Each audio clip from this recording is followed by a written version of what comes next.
Good morning, sweet friends. Whew. Clean that off real quick. So I just got done with my morning run. It was a 4-mile run. Now I'm just cooling down. Each mile I got faster and faster. I think my first was 10 minutes, 51 seconds, then like 10:31, then 9:51, and then 9:37. So that's exciting, like just tracking and improving. I updated my Apple Watch, so now it says out loud, like every time I reach a mile, what my pace was.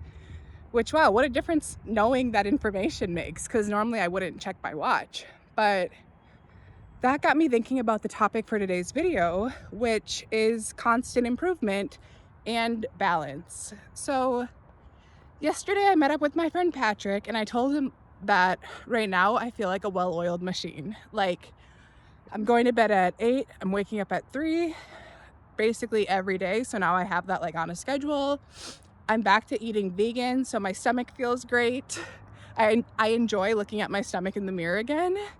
For a bit while eating dairy, like my stomach was just feeling so bloated that I didn't even like to look at my stomach. And I'm working out every day, and my workouts keep like getting harder, and just I'm getting better. Every day I can run a bit further, a bit faster, and like the amount of weight I can lift is increasing.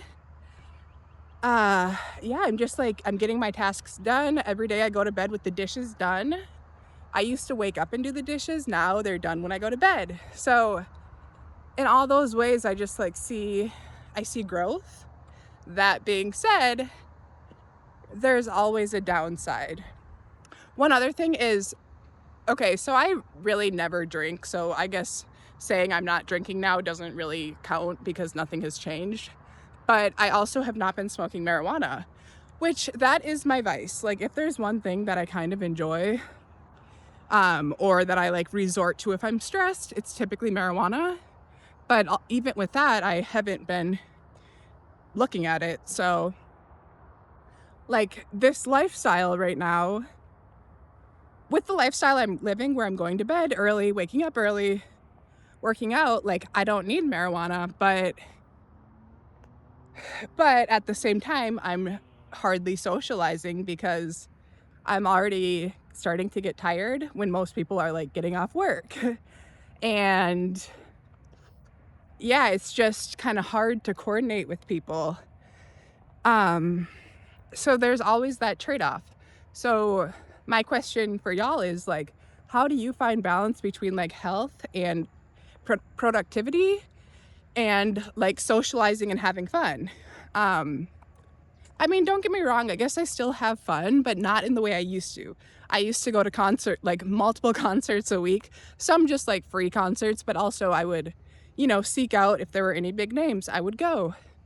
If there was like a fun party in town, I would go. Now that isn't really happening at all because normally I'm like winding down and getting ready for bed and like taking my vitamins and washing my face and flossing my teeth, just like taking care of myself, giving my hair a hair mask more often than I used to.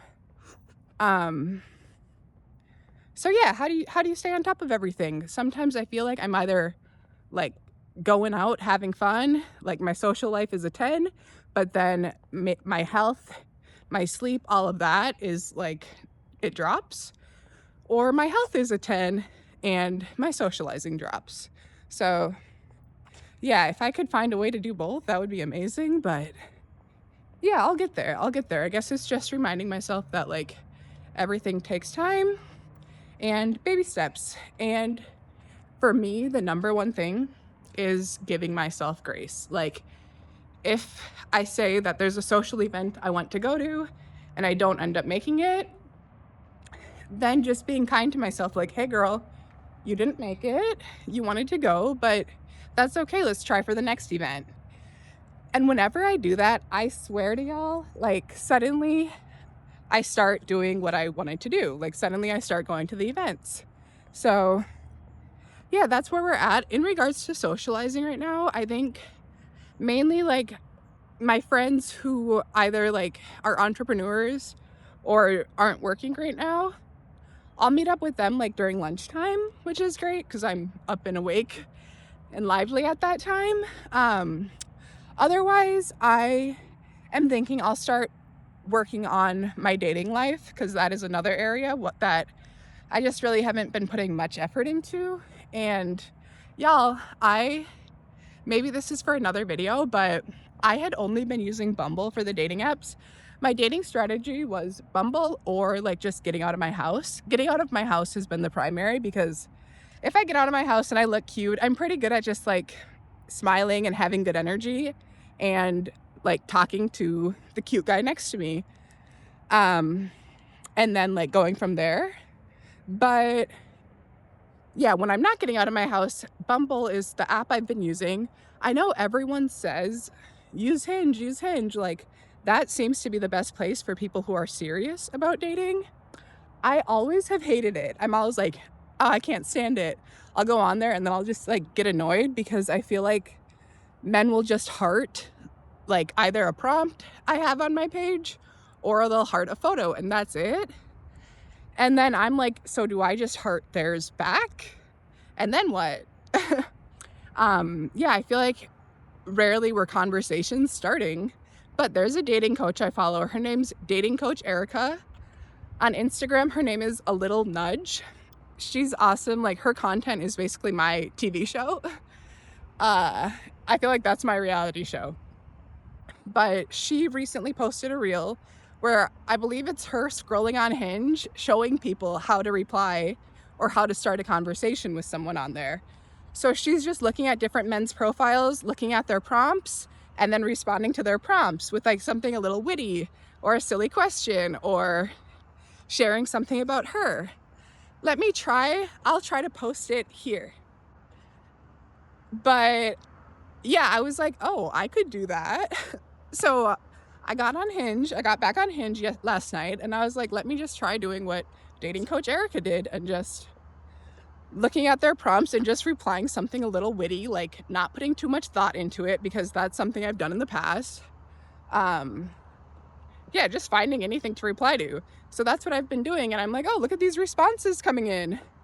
And look at how much better quality the men I'm seeing on here are than Bumble. Like, yeah, my problem with Bumble is it's like hard to find men that A, I'm attracted to, and B, whose profiles, like, who have put any effort into their profiles. A lot of the profiles, like, maybe it's an attractive man, but his profile says like nothing. And then it's like, okay, so what are you really looking for? Or it's like he's clearly just looking for something sexual. But I feel like the majority I've been seeing on Hinge, at least the majority that I saw yesterday, really put effort into their profile. So now I'm like, okay, I get it. I get why people are saying that Hinge is better for people who are looking to date seriously.